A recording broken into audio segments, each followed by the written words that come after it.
কাতার ও ভূমধ্যসাগরের পর এবার ইসরায়েলে বাড়ানো হচ্ছে মার্কিন প্রতিরক্ষা ঘাঁটি। ইরানে হামলার প্রস্তুতির শঙ্কা সামরিক বিশ্লেষকদের। গাজায় শান্তি প্রতিষ্ঠা নিয়ে এবার সুখবর দিলেন ডোনাল্ড ট্রাম্প।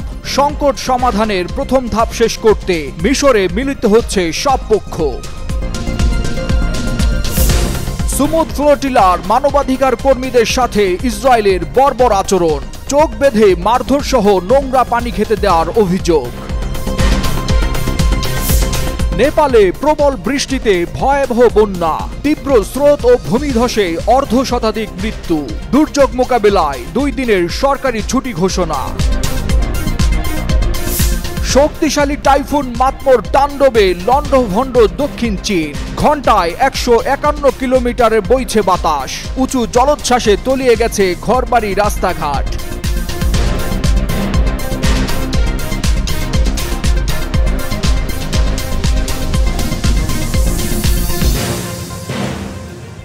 চলতি বছরের জুনে ইরান ইসরায়েলের 12 দিনের তীব্র সামরিক সংঘর্ষের পর আবারও উত্তপ্ত হয়ে উঠেছে মধ্যপ্রাচ্যের ভূরাজনীতি। কাতার ও ভূমধ্যসাগরে যুক্তরাষ্ট্রের সামরিক তৎপরতার পর এবার নতুন করে আলোচনায় এসেছে ইসরায়েলের নেগেভ মরুভূমি। সাম্প্রতিক স্যাটেলাইট ফুটেজে দেখা গেছে সেখানে যুক্তরাষ্ট্রের থার্ড মিসাইল প্রতিরক্ষা ঘাঁটিতে চলছে দ্রুত সম্প্রসারণের কাজ।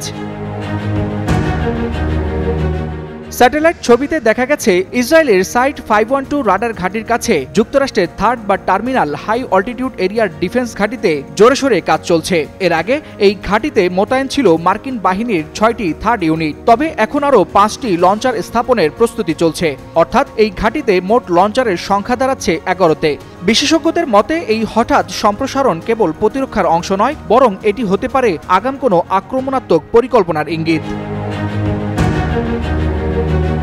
এই সম্প্রসারণের ফলে ফুল স্কেলে যুদ্ধের সময় একসঙ্গে 3টি থার্ড ব্যাটারি মোতায়েন করা সম্ভব হবে, যার প্রত্যেকটিতে থাকবে 42 থেকে 48টি লঞ্চার। সব মিলে ইসরায়েলের প্রতিরক্ষা নিশ্চিতে 550টিরও বেশি মিসাইল ইন্টারসেপ্টর থাকবে যুক্তরাষ্ট্রের হাতে। ফলে সামরিকভাবে এটি ইসরায়েলকে মধ্যপ্রাচ্যে এক নতুন প্রতিরক্ষা স্তরে নিয়ে যাচ্ছে। 2024 সালের অক্টোবরে ইরানি হামলার পর ইসরায়েলে প্রথমবারের মতো মোতায়েন হয় থার্ড সিস্টেম, যা 2025 সালের ইরান ইসরায়েল যুদ্ধেও গুরুত্বপূর্ণ ভূমিকা রাখে। তখন মার্কিন বাহিনী 150টিরও বেশি ইন্টারসেপ্টর ব্যবহার করেছিল, যা বিশ্বের মোট মজুদের প্রায় 1/4। তবে এবারের পরিস্থিতি আরও জটিল হচ্ছে। সামরিক বিশ্লেষকরা বলছেন ইরানের প্রতিরক্ষা ব্যবস্থায় রাশিয়া ও চীনের লজিস্টিক সহায়তার গুঞ্জন নতুন এক ভারসাম্য তৈরি করছে। বিশ্লেষকদের আশঙ্কা, ইসরায়েল বা ইরান কেউ এবার পিছপা হবে না। এক পক্ষে যুক্তরাষ্ট্র ও পশ্চিমা জোট, অন্য পক্ষে রাশিয়া, চীন, ইরান। সংঘর্ষ বাদলে তা ছড়িয়ে পড়তে পারে গোটা মধ্যপ্রাচ্য ও ভূমধ্যসাগরে। এই পরিস্থিতি স্পষ্ট করে দিচ্ছে ইসরায়েলের থার্ড ঘাঁটি কেবল প্রতিরক্ষা নয়, বরং আসন্ন এক বৈশ্বিক উত্তেজনার আগমনী বার্তা। ওয়ালিউল হাসানাত, যুগান্তর নিউজ। গাজা উপত্যকা একের পর এক হামলায় বাড়ছে লাশের সারি। এই ভয়াবহ পরিস্থিতির মধ্যেই শান্তি উদ্যোগের ঘোষণা দিয়েছেন যুক্তরাষ্ট্রের প্রেসিডেন্ট ডোনাল্ড ট্রাম্প। প্রশ্ন হচ্ছে, এই শান্তির ডাক কি বাস্তবতা বদলাতে পারবে, নাকি এটি কেবল রাজনৈতিক কথার ফুলঝুরি? নিজের সামাজিক যোগাযোগ মাধ্যম ট্রুথ সোশ্যালে দেওয়া এক পোস্টে ট্রাম্প জানিয়েছেন, গাজা সংকট সমাধানের একটি পরিকল্পনার প্রথম ধাপ আগামী সপ্তাহের মধ্যেই সম্পন্ন হতে পারে। তিনি লেখেন, হামাস, আরব ও মুসলিম বিশ্বের বিভিন্ন দেশের সঙ্গে এই সপ্তাহে খুবই ইতিবাচক ও সফল আলোচনা হয়েছে। আলোচনা দ্রুত এগোচ্ছে। ট্রাম্প আরও জানান, আলোচক দলগুলো সোমবার মিশরে মিলিত হবে, যেখানে বিস্তারিত বিষয়গুলো নির্ধারণ করা হবে। ট্রাম্প স্পষ্ট করে দেন, যে কোনো বিলম্ব বড় ধরনের রক্তপাতের ঝুঁকি তৈরি করতে পারে, যা কেউই দেখতে চায় না। ওয়াশিংটন ডিসিতে সাংবাদিকদের সঙ্গে আলাপকালে তিনি আরও বলেন, হামাসের হাতে থাকা জিম্মিদের দ্রুত মুক্তি পাওয়া সম্ভব। এই চুক্তির জন্য নমনীয়তার প্রয়োজন নেই, কারণ সবাই এতে একমত, যদিও কিছু ছোটখাটো পরিবর্তন সবসময়ই থাকতে পারে। তবে ট্রাম্পের শান্তির বার্তার মাঝেই গাজায় হামলা অব্যাহত রেখেছে ইসরায়েল।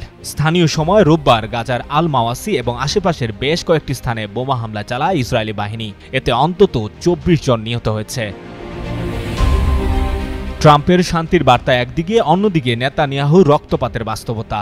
এই দ্বিচারিতার মধ্যেই ট্রাম্পের ঘোষিত শান্তি উদ্যোগ আসলেই বাস্তবায়ন হবে কিনা তা নিয়ে ধোঁয়াশা চলছে আন্তর্জাতিক রাজনৈতিক অঙ্গনে।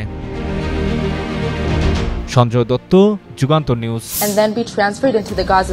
হাঁটু গেড়ে ঘন্টার পর ঘন্টা বসে থাকতে হয়েছিল তাদের। চোখে কাপড় বেঁধে মারধর সহ্য করা থেকে শুরু করে শৌচাগারে পানি খেয়ে বেঁচে থাকতে হয় তাদের। গাজা উপত্যকায় যেতে অবরোধ ভাঙ্গায় এভাবে নির্যাতন চালানো হয় গ্লোবাল সুমুদ ফ্লোটিলা যাত্রীদের উপর। এমনই অসহনীয় যন্ত্রণার কথা উঠে আসে বিভিন্ন দেশের অধিকার কর্মীদের কণ্ঠে। গাজার উপর আরোপিত ইসরায়েলি অবরোধ ভেঙে অবরুদ্ধ ফিলিস্তিনিদের কাছে সামান্য ত্রাণ পৌঁছে দিতে গিয়েছিল এই অধিকার কর্মীরা, কিন্তু গন্তব্যে পৌঁছানোর আগেই ইসরায়েলি বাহিনী তাদের নৌবহর ঘিরে ফেলে এবং প্রায় 450 জনকে আটক করে রাখে। যদিও আটকের কয়েকদিন পর মুক্তি দেওয়া হয় কয়েকজনকে। বন্দী থাকা অবস্থায় তাদের উপর যে বর্বর আচরণ করা হয়েছিল তা ব্যাখ্যা দিয়ে ইটালীয় কর্মী চেজারে তোফানি বলেন, অপরাধীদের মতো আচরণ করা হয় তাদের সঙ্গে। ইটালির ইসলামিক কমিউনিস্ট ইউনিয়নের সভাপতি ইয়াসিম লাফরন বলেন, যে দেশ গণতন্ত্রের দাবি করে সেখানে এমন নৃশংসতা অকল্পনীয়। পাশাপাশি সাংবাদিক সাভেরিও তোমাসি অভিযোগ করে বলেন, বন্দীদের ওষুধ দেওয়া হয়নি, বরং উপহাস করা হয়েছে। এই নৌবহরে ছিলেন জলবায়ু আন্দোলনের প্রতীক গ্রেটা থুনবার্গ, নেলসন ম্যান্ডেলার নাতি মান্ডোলা ম্যান্ডেলা এবং বহু ইউরোপীয় রাজনীতিক। অভিযোগ উঠেছে গ্রেটাকে টেনে নেওয়া হয়েছে এবং ইসরায়েলি পতাকায় চুমু খেতে বাধ্য করা হয়েছে।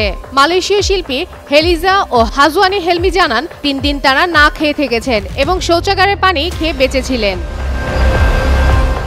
যদিও ইসরায়েলের জাতীয় নিরাপত্তা মন্ত্রী ইতামার বেন-গভির দাবি করেন, আমি গর্বিত যে আমরা ফ্লোটিলা কর্মীদের সাথে সন্ত্রাসীর মতো আচরণ করেছি। এ ঘটনার নিন্দায় সরব হয়েছে তুরস্ক, পাকিস্তান, কলম্বিয়া ও গ্রিস সহ বহু দেশ। বিশ্বজুড়ে বিক্ষোভ ও নিন্দার ঝড় উঠেছে। মানবাধিকারের এই চরম লঙ্ঘনের ঘটনায় প্রশ্ন উঠেছে, একটি রাষ্ট্র যখন মানবতার প্রতি সহানুভূতি হারায় তখন সেই রাষ্ট্র কতটা নিরাপদ হতে পারে বিশ্বের জন্য। ফাতেমা ফাতেজান, যুগান্তর নিউজ। টানা মুষলধারে বৃষ্টিতে পাহাড়ি ঢল বেয়ে নেমে আসছে কাদা ও পাথরের স্রোত। নদীগুলো ফুলে ফেপে উপচে পড়ছে তীরের বাঁধ ছাপিয়ে। এই ভয়াবহ দৃশ্য এখন নেপাল ও ভারতের হিমালয়ের উপকণ্ঠে। যে কোনো মুহূর্তে ভূমিধসের আশঙ্কায় আতঙ্কের রাত কাটাচ্ছেন পাহাড়ি এলাকার বাসিন্দারা। শুক্রবার থেকে শুরু হওয়া প্রবল বৃষ্টিতে নেপালে বহু জেলা পানিতে তলিয়ে গেছে। স্রোতে ভেসে গেছে ঘরবাড়ি ও ফসলি জমি। বন্ধ হয়ে গেছে সড়ক ও বিমান চলাচল। এদিকে উদ্ধারকর্মীরা হেলিকপ্টার ও নৌকা দিয়ে দুর্গম এলাকায় পৌঁছানোর চেষ্টা করছেন। রাজধানী কাঠমান্ডু সহ পূর্বাঞ্চলীয় ইলম জেলা সবচেয়ে ভয়াবহ রূপ ধারণ করেছে। সেখানে এক রাতে ভূমিধসে বহু প্রাণহানির খবর পাওয়া যায়। নিখোঁজের সংখ্যা বাড়তে পারে বলে জানিয়েছে দেশটির প্রশাসন। নেপালের পাশাপাশি ভারতের দার্জিলিংয়ের চিত্রও একই রকম। রাতভর টানা বৃষ্টিতে পাহাড়ি সড়ক ধসে পড়েছে। নদীর স্রোতে ভেসে গেছে বাড়িঘর ও সেতু। উদ্ধার অভিযানে যোগ দিয়েছে দেশটির সেনাবাহিনী। নিরাপদ স্থানে সরিয়ে নেওয়া হচ্ছে স্থানীয়দের। প্রতিবেশী দেশ ভুটানের নদীগুলোর পানিও ফুলে ফেপে উঠেছে। নেপাল ও ভারতে এখন পর্যন্ত 60 জনের বেশি মানুষের প্রাণহানির খবর নিশ্চিত করেছে কর্তৃপক্ষ। এ ঘটনায় নেপালের অন্তর্বর্তী সরকার প্রধান সুশীলা কার্কি রোববার ও সোমবার সাধারণ ছুটির ঘোষণা করেছেন। প্রবল ঝড়ে যেন সবকিছু উড়ে যাচ্ছে। মুহূর্তেই জনজীবন বিপর্যস্ত হয়ে পড়েছে। রাস্তাঘাট পানিতে তলিয়ে যায়। বহু এলাকায় বিদ্যুৎ ও যোগাযোগ ব্যবস্থা ভেঙে পড়ে। দক্ষিণ চীনের গুয়াংডং প্রদেশে এমন তাণ্ডব চালিয়েছে টাইফুন মাতমো। রোববার দুপুর স্থানীয় সময় 2টা 50 মিনিটে প্রদেশটির সুয়েন উপকূলে আছড়ে পড়ে এই ঝড়। তখন বাতাসের গতিবেগ ছিল ঘন্টায় 151 কিলোমিটার। গুয়াংডংয়ে আঘাত হানার পর ঝড়টি দুর্বল হয়ে গুয়াংসি প্রদেশে প্রবেশ করে। সোমবার সকালে এটি নিম্নচাপে পরিণত হয়ে ভিয়েতনামের উত্তরাঞ্চলের দিকে অগ্রসর হয়। সেখানে ভারী বৃষ্টি ও ঝড়ো হওয়ার সতর্কতা জারি করা হয়েছে। এদিকে চীনে চলছে টানা 8 দিনের সরকারি ছুটি। হাইনান প্রদেশে ফেরি সেবা বন্ধ করে দেওয়া হয়েছে। অনেক ট্রেন ও বাস চলাচল স্থগিত রাখা হয় আর বাতিল করা হয় বহু ফ্লাইট। এর আগে গেল সপ্তাহে মাতমোর প্রভাবে ফিলিপাইনে বন্যার সৃষ্টি হয়েছিল। এরপর এটি চীনের দিকে অগ্রসর হয়। শনিবার এটি শক্তিশালী সমুদ্র ঝড় থেকে টাইফুনে পরিণত হয় এবং গুয়াংডং এর দিকে এগোতে থাকে।